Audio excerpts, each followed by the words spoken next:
বাংলা ভাগের বিরোধিতা করেও নিশিকান্ত গৌরীশঙ্করকে সমর্থন মুর্শিদাবাদ বিজেপির সভাপতির। রাজ্য বিজেপি কখনো বাংলা ভাগের পক্ষে নয়, কিন্তু যে সমস্যার কথা বিধায়ক বলেছেন তা বাস্তব। আপনারা জানেন নিশিকান্ত দুবে এবং গৌরীশঙ্কর ঘোষ তারা বলছেন যে বিহারের 4 জেলা মালদা মুর্শিদাবাদ অর্থাৎ বাংলার 2 জেলাকে কেন্দ্রশাসিত অঞ্চল করতে হবে। এই দাবিকে সমর্থন করছেন তিনি বলছেন যে সমস্যা সেটা বাস্তব। গৌরীশঙ্করের দাবিকে কার্যত সমর্থন করে দাবি মুর্শিদাবাদ বিজেপির সভাপতি। পার্টির স্ট্যান্ড আমাদের রাজ্য বিজেপি বলে দিয়েছে এবং জেলা বিজেপি বলছে।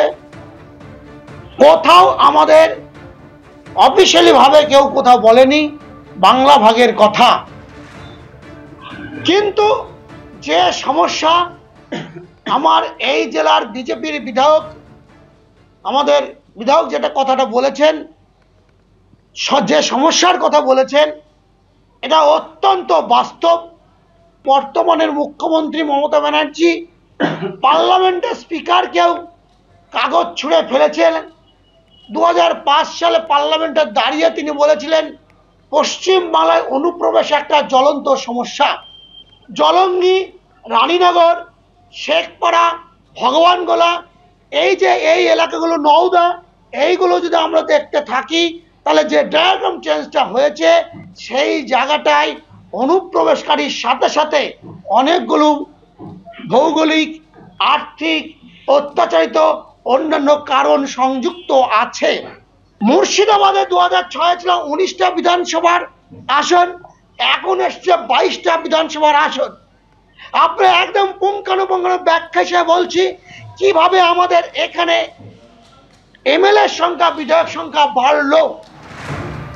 মুর্শিদাবাদের জেলা বিজেপি সভাপতির বক্তব্য আপনারা শুনলেন। বাংলা ভাগের বিরোধিতা করছেন, কিন্তু তবু নিশিকান্ত দুবে এবং গৌরীশঙ্কর ঘোষের দাবিকে তারা সমর্থনও করছেন। এর পাশাপাশি এবার আপনাদের শোনাবো নিশিকান্ত দুবে যে দাবি করেছিলেন তাকে সমর্থন করে মুর্শিদাবাদের বিজেপি বিধায়ক গৌরীশঙ্কর ঘোষ এর আগে ঠিক কি বলেছিলেন।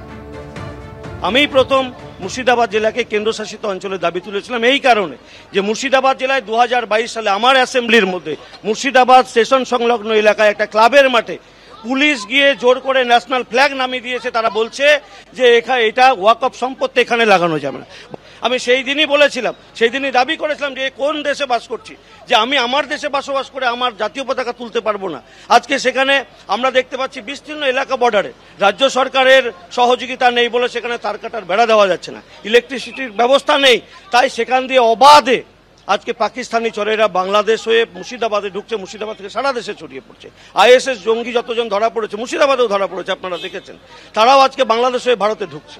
আমরা নতুন করে আরও একটা কেন্দ্রশাসিত অঞ্চল এই কারণেই চেয়েছি, যে অঞ্চলগুলোয় আইনের শাসন লাগু হচ্ছে না, যে এলাকার মানুষ সুরক্ষা পাচ্ছে না, যে এলাকার মানুষ নিরাপত্তা পাচ্ছে না, যে এলাকায় আর জেহাদি শক্তি দাপিয়ে বেড়াচ্ছে, বিদেশি শক্তি। রাজ্য ভাঙার দাবি না, আমরা রাজ্য ভাঙা বলছেন কেন? আমরা চাইছি যে ওই এলাকায় আইনের শাসন কায়েম করার জন্য কেন্দ্রশাসিত অঞ্চল করা উচিত, কারণ সেখানে আইনের শাসন নেই। যারা এখন শাসন কার্য চালাচ্ছেন তারা আইনের শাসন সেখানে প্রয়োগ করতে চাচ্ছেন না। বহরমপুরে সাংগঠনিক জেলার বিজেপি সভাপতি তার বক্তব্য আপনারা শুনলেন যে গৌরীশঙ্কর এবং নিশিকান্ত দুবের দাবিকে কার্যত সমর্থন করেছেন তিনি। অধীর রঞ্জন চৌধুরী বলছেন বাংলা ভাগ চাই না, কিন্তু সমস্যার সমাধান হোক। দেখুন, এই সমস্ত অবান্তর দাবিকে কেউ সমর্থন করতে পারে না। কে কোন ব্যক্তিগতভাবে পার্লামেন্টে কি বললো, কে কোন ব্যক্তিগতভাবে বাজারে কি বললো, তার জন্য আমাদেরকে সমর্থন করতে হবে, হ্যাঁ বলতে হবে, এটা কোনো কথা না। মুর্শিদাবাদ জেলায় হ্যাঁ সংখ্যা লঘু মানুষ বলতে যা বোঝায়, অর্থাৎ মুসলমান কমিউনিটি বলতে যা বোঝায়, সেটা মুর্শিদাবাদ জেলায় তার সংখ্যাধিক্য, অর্থাৎ তার সংখ্যা আজ থেকে নয়, স্বাধীনতার আগে থেকে বরাবর সেখানে বিরাজ আছে। মুর্শিদাবাদ তাই স্বাধীনতার পর 2 দিন পরে সেখানে স্বাধীন হয়েছে, কারণ মুর্শিদাবাদ পাকিস্তানে চলে যাওয়ার ব্যবস্থা হয়েছিল। তো সেখানে মুসলিম জনগোষ্ঠী আজকে নয়, সারা জীবন ধরে সেখানে বেশি। নতুন করে এটা আবিষ্কারের কিছু নেই। মালদাতে মুসলিম জনগোষ্ঠী এরকমই, আজকে নতুন কিছু আবিষ্কার না এগুলো। অতএব এই সমস্ত অবান্তর কথা কে বলছে যাই না, কেন বলছে যাই না, এগুলোকে সমর্থন করা কোনো প্রশ্ন ওঠে বলে আমি মনে করি না। বাংলাকে ভাগ করার ইচ্ছা যদি থাকে তার বিরোধিতা হবে। বাংলা ভাগ হোক, এটা আমরা কেউ সমর্থন করতে পারি না।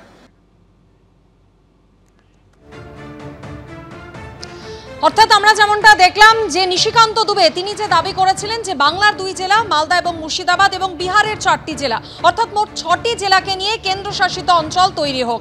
এবার এই দাবি করে জোটেই চাপের মুখে পড়তে হলো, কড়া সমালোচনার মুখে পড়তে হলো বিজেপি সাংসদকে। বিহারের জোট শরিক জেডিইউ এর সাধারণ সম্পাদক রাজীব রঞ্জন তিনি নিশিকান্ত দুবের এই মন্তব্যের কড়া সমালোচনা করে বলছেন বিজেপি সাংসদ তিনি যে মন্তব্য করেছেন তা শিশু সুলভ এবং তার এই আচরণ মোটেই সমর্থনযোগ্য নয়। এই ধরনের বক্তব্য অবাঞ্ছিত, উত্তেজনা সৃষ্টি করতে পারে। এই ধরনের বিবৃতি দিয়ে ভেসে থাকা যায় কিন্তু বাস্তবসম্মত নয়। এক সাংসদের এই ধরনের মন্তব্য করা উচিত নয়, এমনটাই মন্তব্য করেছেন জেডিইউ এর সাধারণ সম্পাদক।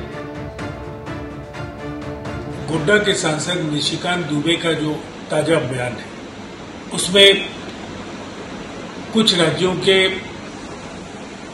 कई जिलों को मिलाकर केंद्र शासित प्रदेश बनाने की जो मांग उन्होंने रखी है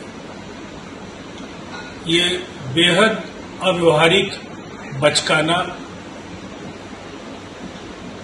अज्ञानतापूर्ण एवं तनाव बढ़ाने वाला इसे बयान कह सकते हैं।